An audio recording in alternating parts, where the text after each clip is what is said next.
Hello, everyone, and welcome to the first episode in a new monthly series that we are starting on Arsenal Pass, Replay Analysis. Now, some of you who were aware of the content that I used to do might be a little bit familiar with this. There are a couple of twists. The first one is that instead of it just being my games or my in-house testing sessions that we analyze, we will be analyzing official streamed coverage games. And with that, I do want to shout out and thank the official Flesh and Blood YouTube channel for providing us with the gameplay footage and this amazingly produced coverage for us to analyze and take a look at. The second twist is that we will, as much as possible, try and bring on the player that played that game so that we may walk through the decision process alongside them and have them give us the high-level insight and high-level decision-making as they played this game, all in an effort to try and deliver to you the highest level of insight in Flesh and Blood. For our first episode, we have a very, very special guest. It was a great honor to have them on, and I'm super excited to have them be our first guest as we debut this new series. I hope you really enjoyed this episode, and as always, if you have any feedback or any comments on this new series, please leave it in the comments below. For this first episode, we have none other than Yuki Lee Bender. And Yuki, for me to list out all your accolades, it will be probably the length of the episode itself. This is an aggro mirror after all. So I'll go over the top few. You have a World's Top 8. You have a Canadian Nationals Championship win, a Calling win, several Calling Top 8s as well. And I'll stop right there. Yuki, how are you? How has your weekend been going? Yeah, I'm doing really well. Thanks for having me on the show. I'm excited to go through the replay. I've been wanting to do more replay analysis, so this is sort of like a great excuse to do it, and I'm looking forward to collabing with you guys and going through it. I just played an RTN yesterday. I ended up making it all the way to finals on Vis and splitting finals with Ellie, so that was really exciting. Yeah, I don't know. It's been a pretty good week. Just content, playing Fab. It's going pretty well. Yeah, I saw that tweet. Congrats on the RTN finish and also Gold Foil Death Dealer. Wow, awesome. Yeah, it was a good pull. Yeah. Back to your Ranger days, maybe. Maybe, who knows? Maybe, like, it's been a while since we got one. Maybe there will be a Pirate Ranger. I don't know. Maybe. Fingers crossed. We'll see. High seas. Well, for now, though, for this game, we will be going over your round 1 of Calling Memphis, which was streamed, which was a debut of CC post-Hunted release, and also the debut of the Cindra deck, which did go ahead and win the entire tournament. Also, for viewers who don't know, Yuki does have a deck tech on this Cindra deck on her channel on the Bauble. Definitely go check that out if you hadn't.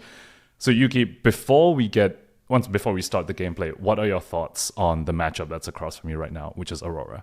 Yeah, I think that in practice, I thought this matchup was really good going into the weekend. The more that I've played it, the more that I think if the Aurora is really, really strong, it can be tricky because she just has like such a big fridge. I think that's like the big difference maker. You both have on hits, you're both very efficient, but she has really good armor.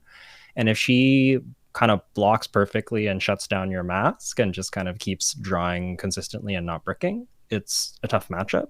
That being said, it's really hard to block against Cindra. People will make mistakes, and Aurora does brick sometimes. So I think that Cindra definitely has a lot of equity in this matchup, and especially on release weekend where people were pretty low on Cindra. Redline Cindra wasn't the way people were really building her. Like, it was all these decks with blues that were swinging the kunais and trying to use them as kodachis. And so people really weren't used to the blocking patterns and didn't really know what to expect, especially round 1. I would imagine there's just like no talk about the deck at all. So for that weekend, I think that the matchup was really good. And then now I think the matchup's like closer, but depends a lot on how strong the Aurora is. Like I was playing against like Alan Lau, and it was like tough, but then, most players are not Alan Lau. So yeah, there's definitely quite a bit of a surprise factor opening weekend of the Hunted release. Well, with that, We're going to start with the gameplay, and then we'll walk through some of the decisions you've made. All right, so immediately, we didn't see the die roll, but you prefer to go first or second in this matchup? I prefer to go second. Just getting that tempo rolling at the start is really good. You can both kind of leak a lot of damage potentially, especially on the Aurora, on the Cindra side if the Aurora has some no blocks. But lists are a little more blocky these days. So I think that overall second's pretty good.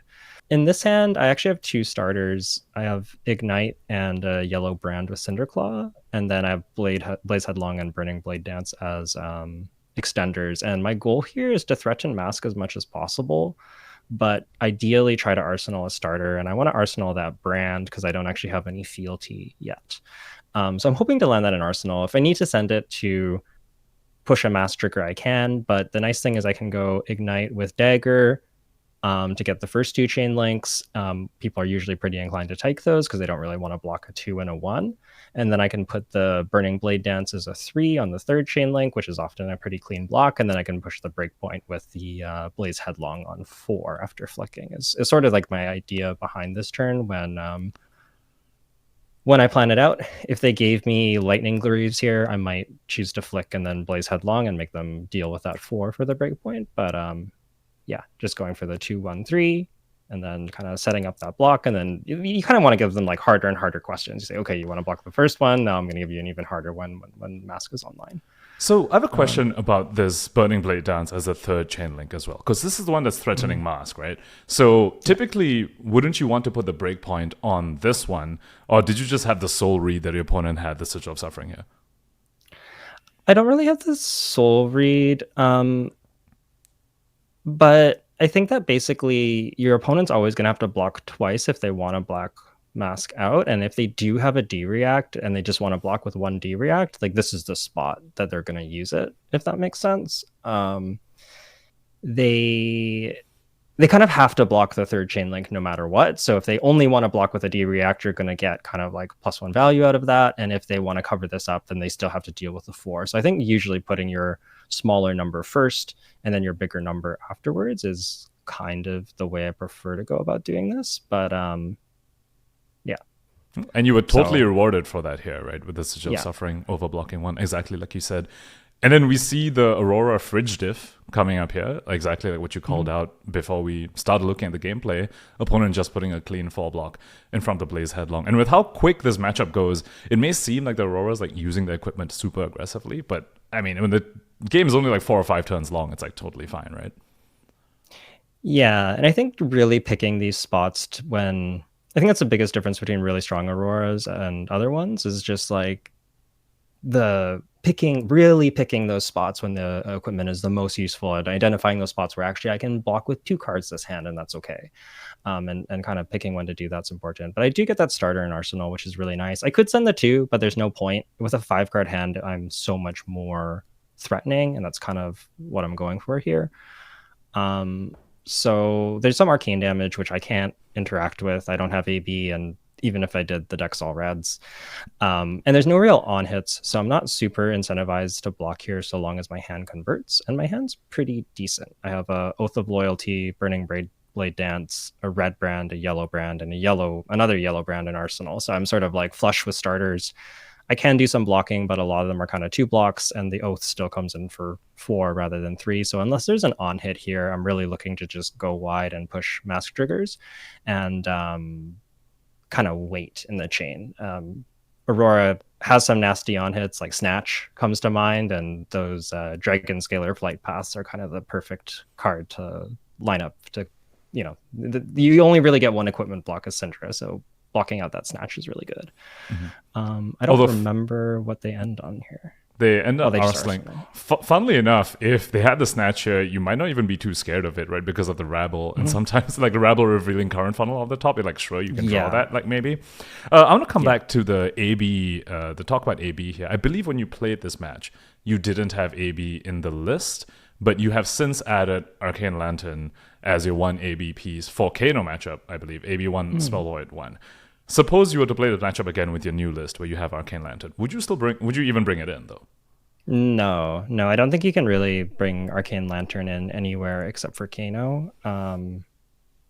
The ABs just work so much against the Wildfire that it ends up being worth it. But I think against any kind of like regular deck presenting Arcane, whether that's a Rune Blade with Rune Chance or even something like a Verdance or an Acilio, your AB1 you could just block. I don't know. Or you could attack. using a whole card to prevent 1 damage is not great. But when it's a wildfire, it might be maybe more like 8 or 10 life. So that's usually pretty good. I suppose where I was coming from was I think the biggest punish is when they have a Channel Lightning Valley and then they switch off Suffering You, right?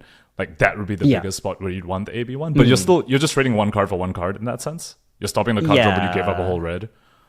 Yeah, yeah. And you don't have to have the 2 kunais, but it's nice. So I think the second kunai is kind of more valuable there. On this turn, I put the Burning Blade Dance on the second chain link because I noticed my opponent kind of leaning towards taking the second chain link so I can get some extra value there on the flick if they take it. Also, the thing that I believe I'm thinking about here is how many chain links can I present? Because I do have a yellow brand in my hand. So there is a potential to do something along the lines of like Dagger off the yellow brand to get 2 more chain links.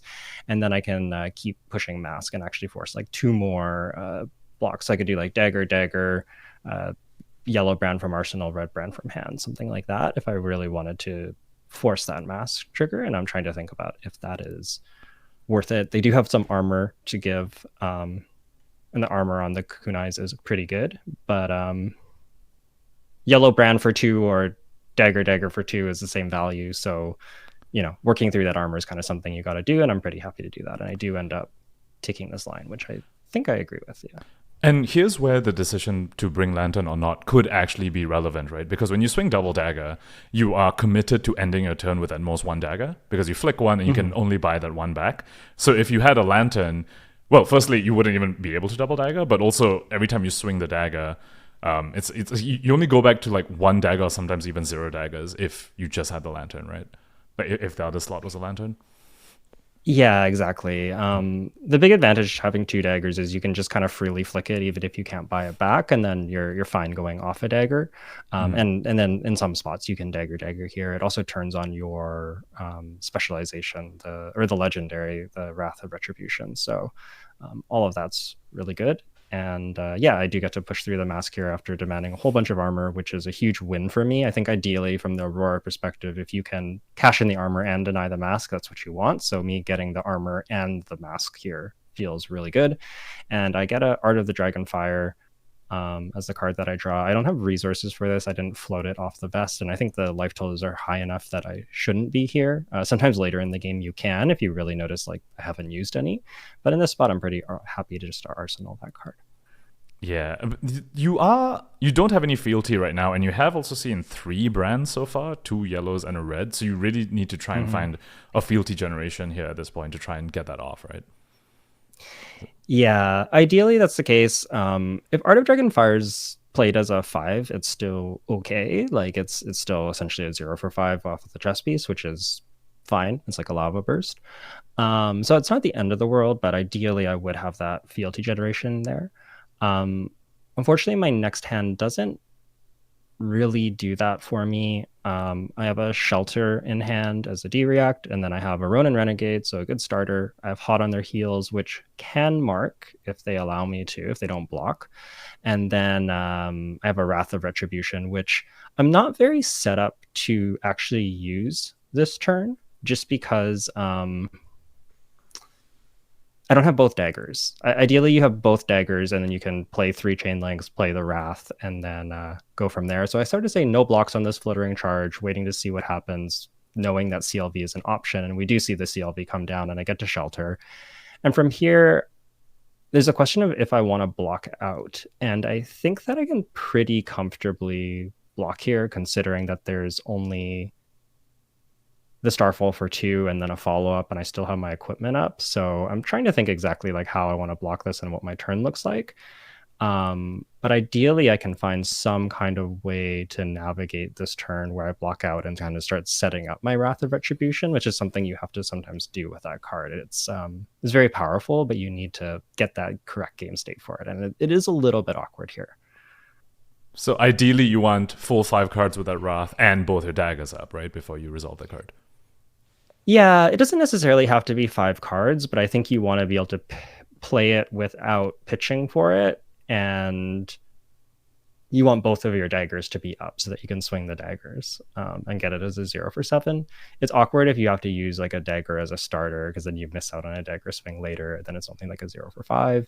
And I really like, even after I play the Wrath, ending with a dagger up most of the time, just because that's just an on-demand starter and it kind of prevents you from bricking. So sometimes it's not worth it, but I think here with the life totals, I have more than enough time to do it.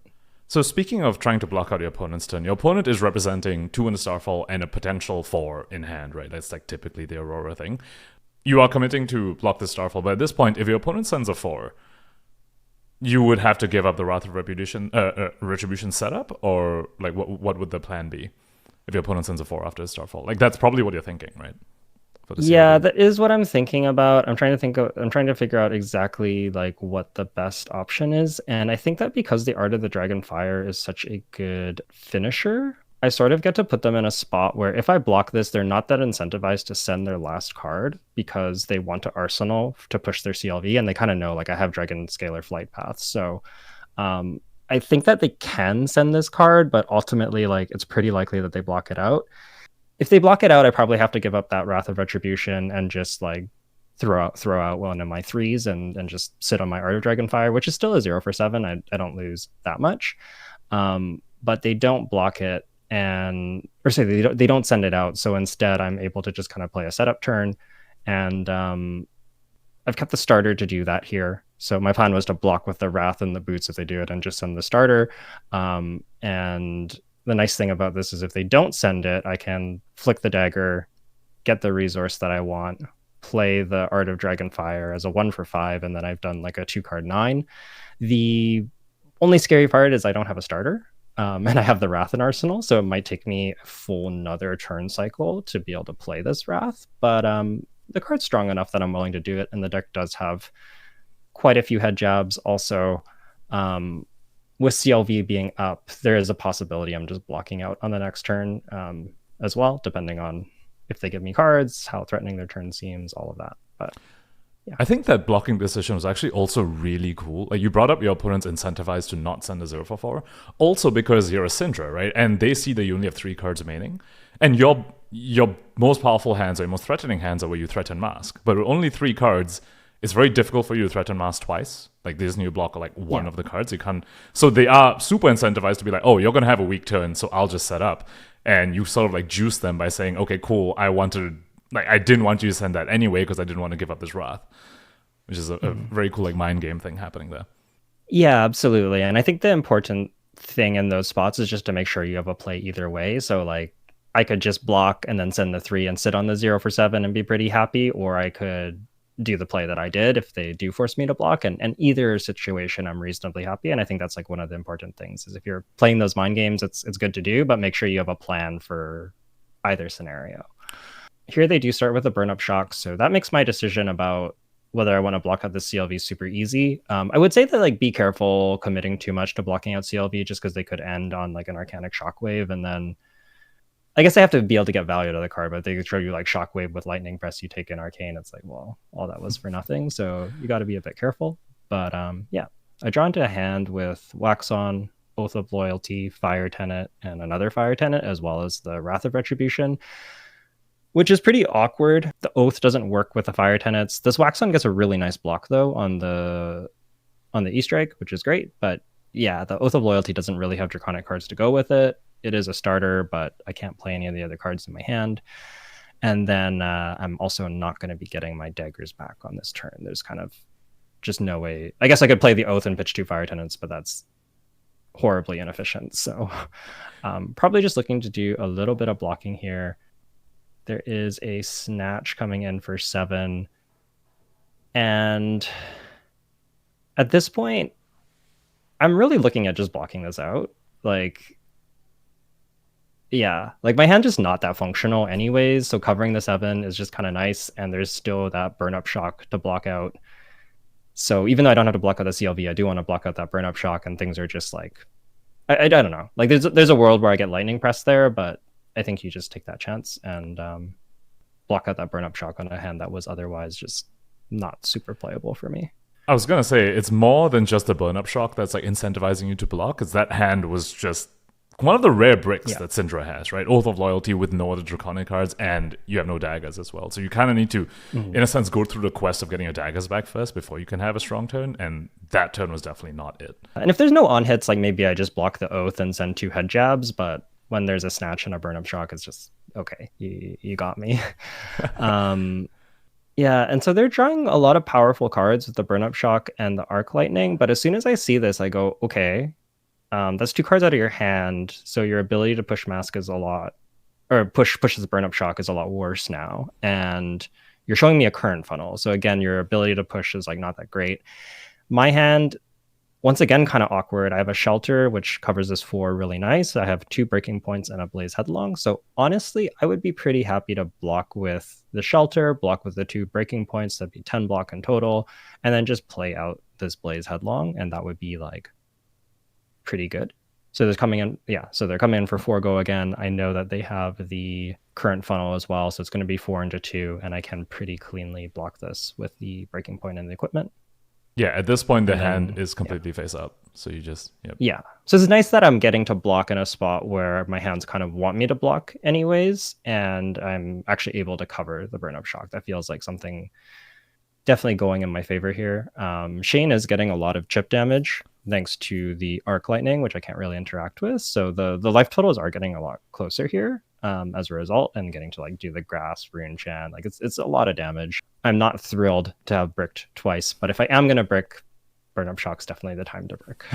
I was going to say, just a couple of turns ago, you had more than a 10 life lead, and now it's come almost all the way down, and Shane has full tempo over here. And you still don't have your daggers back. So at this point, are you, potentially a little bit nervous that, these 2 bricks has allowed Shane to catch up all the way, and it tempos firmly on his side? Yeah, it doesn't feel great. I'll say that it is nice that I'm through most of Shane's armor, and Shane doesn't have an embodiment going into this turn, which I'm not like, it's not necessarily wrong. They get the Arc Lightning, double, like they're getting like 2 arcane out of that, which is like pretty good, but it is a cost. And so I'm sort of hoping that they don't have an incredible turn here, and that I'm able to get my daggers back and find a little bit of a pivot. And I draw into, now I got my starter. Yeah, and my hand like actually kind of finally functions. I have Brand, Art of Dragon Blood, Display Loyalty, and Art of Dragon Fire. So that Brand will turn on the Art of Dragon Blood. This Display Loyalty will give me my fealty, and that can let me do the Art of Dragon Fire, which gives me the chain links that I need. And I can also boots if I need to in there, and I can also Wrath. So this turn kind of like does it all, and my opponent really just has some vanilla damage. So I'm super happy just to take that. And yeah, starting with that Brand with Cinderclaw, this is kind of exactly the hand I've been like waiting for and buying time for, going back to that turn, I don't know, 3 turns back where I arsenaled the Wrath. Yeah, and you were at 19 at the start of this, and you drop this hand. Your opponent has 3 cards. There's no way they're sending 19 at you, so you're just like gonna take everything. Like short of, I know, going to like potentially Burn Up Shock on your turn, or like Sigil of Suffering on your turn, like kill range, you're probably just happy to take everything, right? And this is amazing sequencing on this turn, by the way. Spoiler. Yeah, so people. there's, I don't exactly remember what I do, but there's like definitely some considerations here about what to do. The Art of Dragon Blood has to come next so that I get the Draconic, and I think that there's like some consideration. The thing that I'm thinking about right now is like, how much damage am I doing? Where are my mask triggers gonna be? Does my opponent try to stop my mask triggers? What about my daggers? Because I want to get those 2 dagger swings with the Wrath of Retribution. And one of the cool tricks that you can do is Wrath of Retribution actually kind of gets discounted twice by Art of the Dragon Blood when it is Draconic. Once because it's a Draconic chain link, and then once from Art of Dragon Blood's ability because Wrath of Retribution is Draconic. So I do have the option to just play it on the 3rd link if I want to, but opting to go for the Display Loyalty instead. And about that second Doesn't chain link, super matter. About a second chain link, since you don't have the daggers, you are actually vulnerable to getting your mask stuffed on that turn, right? You don't have the flick interaction to go ahead and make that second chain link hit, but does require a 3 block and another piece of armor from your opponent if they want to do that. So yeah, I do come in for 3 here, and I buy back the daggers because I kind of know I'm going to do that anyways. And there's a consideration of, do I flick here? The flick is pretty expensive though, just because I want to swing on Wrath, and I can actually go wide enough that I threaten Mask again because I get to go 3/2/2, use the chest resource to play Art of Dragonfire. So there's actually no need to flick here, and I'm pretty happy to just keep going. I think that the display loyalty before the Wrath of Retribution is probably slightly better because it throws off Shane's threat assessment a little bit, where you just go, okay, there's a head jab, and then you go Wrath, and it's like, oh, this turn is massive. So even though they're both 3, and I don't think it super matters which one you do, it's probably slightly less information to conceal the Wrath there.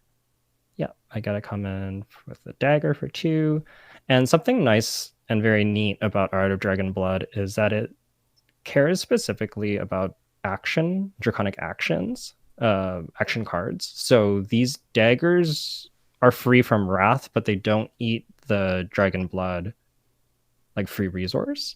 So that I'm actually free to still use that later on in the turn. And I was considering just like threatening Mask on Art of Dragonfire as the 5, but Shane's already down to 2. So I'm just pushing for lethal here, honestly. Like I don't get the daggers back at the end of this turn, but honestly, who cares? Yeah, you don't need your daggers back if your opponent's already dead. Also, yeah, like I have the flick and the Dragonfire for 3 true damage, and I'm coming in for 2 and 5. If there's anything leaked, it's just over.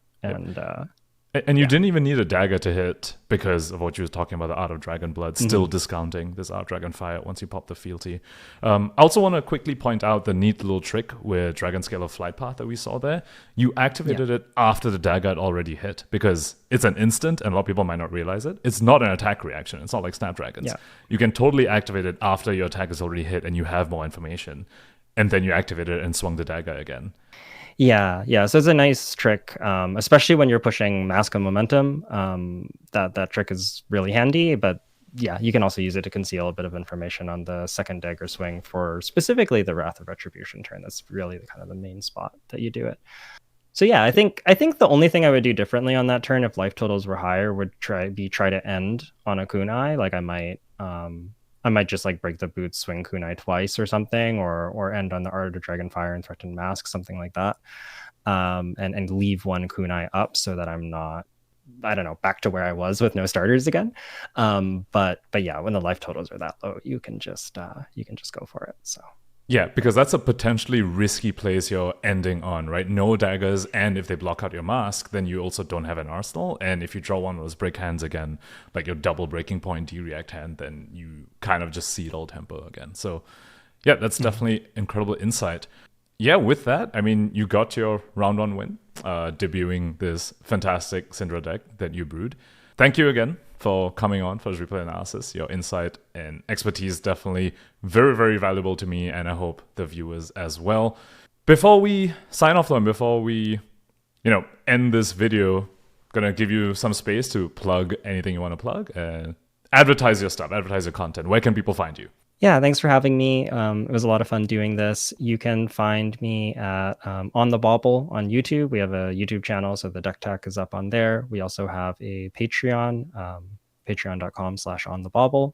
If you want to find me on Twitter, I'm at Yuki Lee Bender, and I have the same handle on Blue Sky as well, at Yuki Lee Bender. So you can find me on social media there.